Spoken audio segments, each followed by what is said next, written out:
রেখেছি বন্ধুরা। আজকে আমি কি বানাবো বলুন তো?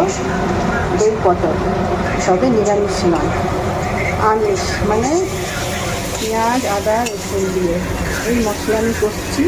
সব পুড়ে নিয়েছি, পেঁয়াজ আর টমেটো, আর এদিকে আদা রসুন পেস্ট দিয়েছি, গোটা জিরে তেজপাতা ফোড়ন দিয়েছি, দিয়ে আমি মশলা কষছি। এতে দিয়ে দিয়েছি নুন, হলুদ, জিরে গুঁড়ো, ধনে গুঁড়ো, লঙ্কা গুঁড়ো। আমার কষা প্রায় হয়েই এসছে।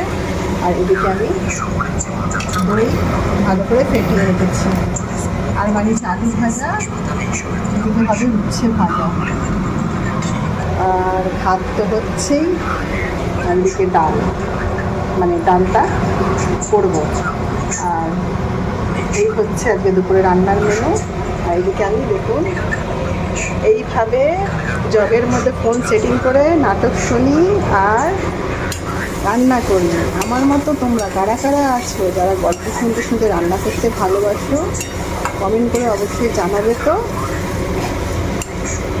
কষা প্রায় হয়ে এসছে, তেল ছেড়ে গেলে আমি জল দিয়ে দেবো।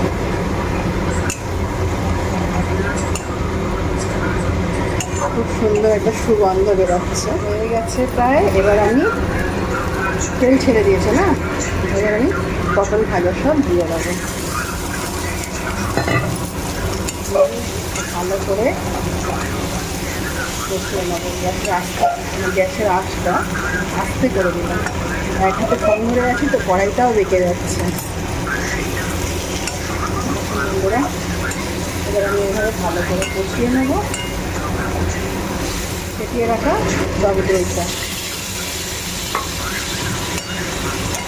আবার একটু ভালো করে নাড়াচাড়া করে কষিয়ে নেবো, নিয়ে পরিমাণ মতো জল দিয়ে আস্তে আস্তে চাপা দিয়ে দেবো। আর এটা কিন্তু একটু মিষ্টি মিষ্টি ঝাল ঝাল ভালো লাগে, তাই একটু চিনি দিতে হবে, তো টেস্টটা বেড়ে যাবে।